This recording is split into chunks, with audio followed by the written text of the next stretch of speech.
రాష్ట్ర వ్యాప్తంగా ఈరోజు వైఎస్ఆర్సీపీ నాయకులపైన మద్దతుదారులపైన ఈరోజు దాడులు ప్రోత్సహించి చంద్రబాబు నాయుడు గారు అదేవిధంగా లోకేష్ గారు కూడా పైశాచిక ఆనందం పొందుతా ఉన్నారు.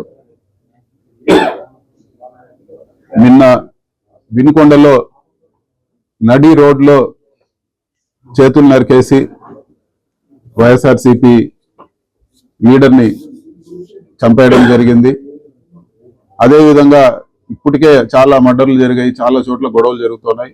పుంగనూరు నియోజకవర్గంలో రాజకీయంగా అక్కసు పట్టలేక రాజకీయ కక్షతో ప్రశాంతంగా ఉన్న పుంగనూరు నియోజకవర్గంలో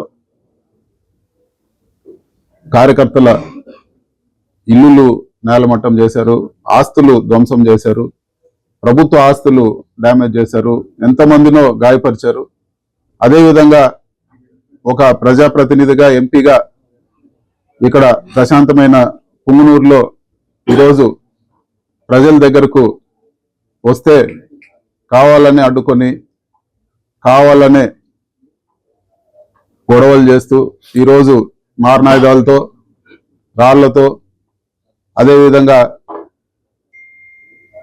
ఇంటిపైకి మన గౌరవ పెద్దలు రెడ్డప్ప గారి ఇంటికి వస్తే ఈరోజు ఇంటిపైకి వందలాది మంది వచ్చి దాడులు చేసి ఈరోజు అటాక్ చేశారు. ఇంకా కూడా ఈరోజు ఈ ప్రెస్ మీట్ జరుగుతూ ఉన్నప్పుడు కూడా ఈరోజు ఇంకా కూడా దాడులు జరుగుతున్నాయి. మీరందరూ కూడా విజువల్స్ తీసుకోవచ్చు. ఈరోజు బళ్ళన్నీ కూడా ఏ విధంగా చేస్తారు, ఎన్ని రాళ్లు తీసుకొచ్చారు, ఏ విధంగా ఆయుధాలతో ఇది చేశారు, చుట్టుపక్కల అందరూ కూడా ఉన్నారు. ఇవన్నీ కూడా చంద్రబాబు లోకేష్ ప్రోద్బలంతోనే ఇవన్నీ కూడా జరుగుతున్నాయని చెప్పి కూడా నేను తెలియజేస్తా ఉన్నాను. అధికారం ఎప్పుడు శాశ్వతం కాదు, కానీ ఇది మంచి ఒరవడి కాదు. ఈరోజు సగం మంది వచ్చిన తెలుగుదేశం నాయకుల్లో సగం మంది ఇది వరకు పనులు చేసుకున్న వాళ్ళే, ఇది వరకు వచ్చి సహాయాలు పొందిన వాళ్ళే. వీళ్ళందరూ కూడా ఈరోజు చంద్రబాబు నాయుడు లోకేష్ డైరెక్షన్ లో ఈరోజు ఇవన్నీ కూడా ఈ దాడులన్నీ కూడా చేస్తా ఉన్నారు. ఇవన్నీ కూడా ఒక పైశాచిక ఆనందం పొందేదానికే ఇవన్నీ దాడులు కూడా రాజకీయ కక్షతో చేస్తున్నారు అని చెప్పి కూడా నేను తెలియజేస్తా ఉన్నాను. వీటన్నిటిని కూడా ఎదుర్కొంటాము, క్యాడర్కు అండగా ఉంటాము. ఖచ్చితంగా ఒకటైతే అందరు కూడా నేను చెప్పదలుచుకునేది ఏమంటే, ఈ ఎక్కువ రోజులు ఇలాంటివి సాగవు. ఖచ్చితంగా వీటికి ప్రతి దానికి కూడా ప్రతి ఒక్క విషయానికి కూడా ఖచ్చితంగా న్యాయం అనేది ఉంటుంది. అది జరిగేటప్పుడు ఖచ్చితంగా బలంగా ఖచ్చితంగా జరుగుతుంది అని చెప్పి కూడా ఇది చేస్తాను. ఏ పార్టీ కూడా ఎప్పుడు కూడా శాశ్వతంగా ఉండదు. గత తెలుగుదేశము 39%తో అధికారంలోకి వచ్చింది. 40%తో ఖచ్చితంగా రేపు రాబో రోజుల్లో ఇలాంటి పాలనను ఈరోజు ప్రజలు హర్షించే పరిస్థితి లేదు. ఖచ్చితంగా రేపు ఇదే పరిస్థితులు ఇదే ఉంటే ఈ రోజు ఎలక్షన్ పెట్టినా కూడా ఖచ్చితంగా ఎక్కువ సీట్లు మాకు వచ్చాయని చెప్పి కూడా నేను తెలియజేస్తున్నాను. ఈరోజు ఇప్పటికే చూసాం పరిపాలన సరిగ్గా చేయకుండా అవన్నీ డైవర్షన్ చేసేదానికి ఈరోజు అమ్మ ఒడి తల్లికి ఒకటే అని చెప్పి ఇచ్చి మళ్ళీ కూడా దాన్ని ఎప్పుడు ఇస్తారో కూడా చెప్పే పరిస్థితి లేదు. పథకాలన్నీ కూడా ఆపేశారు. ఈరోజు అభివృద్ధి అనే మాటే లేదు. మరీ ముఖ్యంగా పుంగనూరు నియోజకవర్గంలో ఏ ఒక్క గవర్నమెంట్ బెనిఫిట్ ఆశించకుండా ఇక్కడ వాళ్ళే భూమికి డబ్బులు కట్టి ఇక్కడ ఎలక్ట్రిక్ బస్ ఫ్యాక్టరీ పెడతామని వస్తే ఈరోజు కక్షపూరితంగా పుంగనూరు నియోజకవర్గం పైన కక్షపూరితంగా వాళ్ళకు కూడా ఈరోజు కోఆపరేట్ చేసే పరిస్థితి లేదు. ఇక్కడ గొడవలు సృష్టించి ఒక విధంగా వాళ్ళని బెదిరిస్తూనే వాళ్ళకి ఎటువంటి సహకారం కూడా అందించడం లేదు. ఇప్పటికీ ఒక ఇండస్ట్రీ పూర్తిగా వస్తా ఉంది. ఈరోజు అతిపెద్ద ఇండస్ట్రీ ఇక్కడికి వస్తే పక్కన కర్ణాటకకు కానీ ఆంధ్రాకు కానీ ఉపయోగపడే విధంగా ఇక్కడ ఎలక్ట్రిక్ బస్ ఫ్యాక్టరీని కూడా ఈరోజు కక్షపూరితంగా తరిమేసే పరిస్థితి ఉందని చెప్పి కూడా నేను తెలియజేస్తున్నాను. జరగరాని నష్టం ఖచ్చితంగా ఇలాంటి చర్యలతో, ఇలాంటి తప్పుడు కార్యక్రమాలతో, ఇలాంటి కక్షపూరిత రాజకీయాలతో ఈరోజు పుంగనూరు నియోజకవర్గం నష్టపోతోందని చెప్పి కూడా నేను తెలియజేస్తున్నాను. రాజకీయ కక్ష ఉండొచ్చు, కానీ నియోజకవర్గ ప్రజలపైన కక్ష చూపకూడదని చెప్పి కూడా నేను కోరుకుంటున్నాను. ఈరోజు ఈ దాడులు ఖచ్చితంగా ఈ దాడులకంతా కూడా ముగింపు పలకాలి.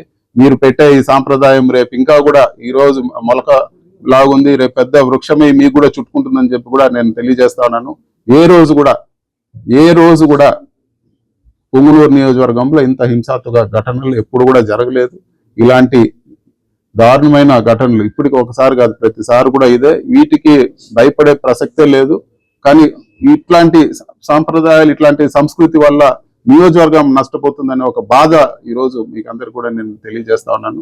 ఖచ్చితంగా వీటన్నిటికి కూడా ప్రజలు గమనించాలి. వీటన్నిటి కూడా తెలుగుదేశం పార్టీ కూడా హితవు చెప్తా ఉన్నాను. ఇలాంటివి నియోజకవర్గ ప్రజలకు కానీ లేకపోతే నియోజకవర్గ అభివృద్ధికి కానీ ఏ మాత్రం మంచిది కాదని చెప్పి కూడా నేను తెలియజేస్తా ఉన్నాను. మీకు చేతనైతే ప్రజల్లో మంచి పేరు తెచ్చుకోండి. మేము ఈ రోజు ఎలక్ట్రిక్ బస్ ఫ్యాక్టరీ తెచ్చాం, దానికన్నా ఇంకా మీరు బెటర్ గా దాన్ని పోకుండా చేసి ఇంకా బెటర్ గా అభివృద్ధి చేయండి. ఇన్ని రోడ్లు వేసినాం, ఈ రోజు అభివృద్ధి కార్యక్రమాలు జరిగాయి.